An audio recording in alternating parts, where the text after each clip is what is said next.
अस्सलामुअलैकुम जी। सबसे पहले मैं आप लोगों का बहुत ज़्यादा शुक्रिया अदा करना चाहती हूँ जिस तरह कमेंट्स में आप मेरी हौसला अफजाई करते हैं और मेरी रेसिपीज़ को पसंद करते हैं।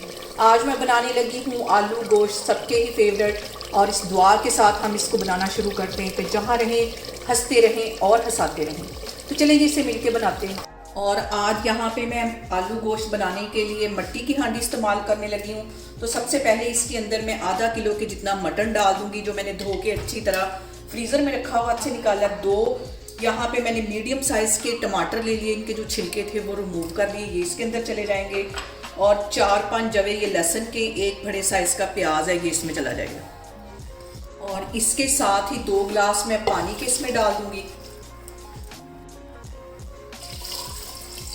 और अब इसके साथ ही मैं कुछ मसाले इसमें ऐड कर दूंगी। तो मसालों में 1 टीस्पून के करीब इसमें चला जाएगा नमक, और आधा टीस्पून इसमें चली जाएगी हल्दी, और इसके साथ ही तकरीबन 3 सब्ज़ ये इलायचियाँ ये इसमें चली जाएंगी। और इसके साथ ही 2 छोटे से टुकड़े तकरीबन 1.5 इंच के ये दालचीनी के होंगे, ये इसमें चले जाएंगे। इसको मैं कर दूंगी कवर, हल्की आग पे इसको पकने के लिए रख देंगे ताकि हमारा जो मटन है वो 80% के करीब कुक हो जाए। और यहाँ पे देखें जी, मटन को पकते हुए तकरीबन 20 मिनट हो गए। अब इसका मैं कवर हटाती हूँ, एक दफ़ा इसको अच्छी तरह हिला लेते हैं। और अब इसके अंदर मैं कुछ मज़ीद मसाले ऐड करूँगी, और इसके अंदर डाल दूँगी मैं आधा टीस्पून के करीब पिसी हुई रेड मिर्च, और आधा ही टीस्पून इसमें मैं कश्मीरी रेड मिर्च डाल दूँगी। इसके साथ ही आधा टीस्पून इसमें चला जाएगा गरम मसाला, और आधा ही टीस्पून इसमें चला जाएगा कुटी हुई काली मिर्च। ये सारी चीज़ें डालने के बाद इसको अच्छी तरह मिक्स कर लेना है बहुत। अब यहाँ पे इस पॉइंट पे आधा कप के जितना इसमें मैं कुकिंग ऑयल डाल दूँगी।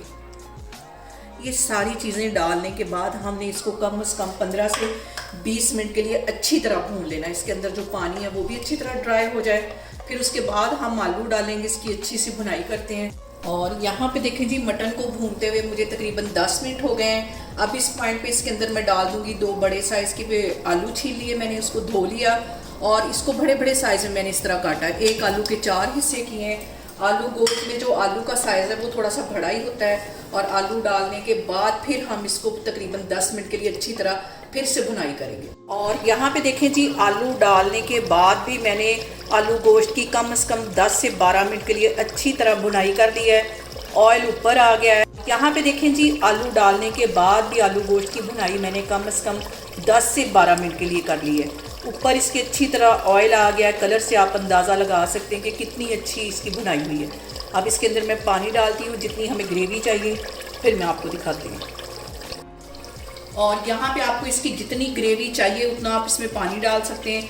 मैं इसके अंदर 1 गिलास के जितना पानी डाल दूँगी। अच्छी तरह इसको मिक्स कर लेना है, और बिल्कुल हल्की आग पे, इसको दम वाली आग पे तकरीबन 10 मिनट के लिए मैं पड़ा रहने दूंगी, ताकि जो सारा फ्लेवर है वो हमारी शोरवे के अंदर आ जाए।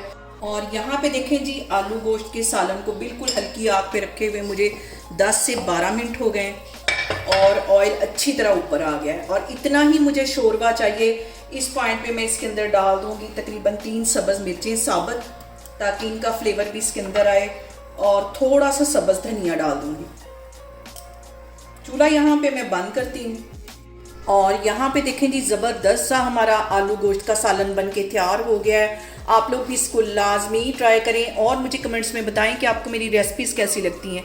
और मेरी वीडियोस को ज़्यादा से ज़्यादा शेयर करें, और मुझे सब्सक्राइब करें, और अपना बहुत सारा ख्याल रखें। इंशाल्लाह ताला मैं एक और वीडियो में आपके सामने आऊँगी। अल्लाह हाफिज़।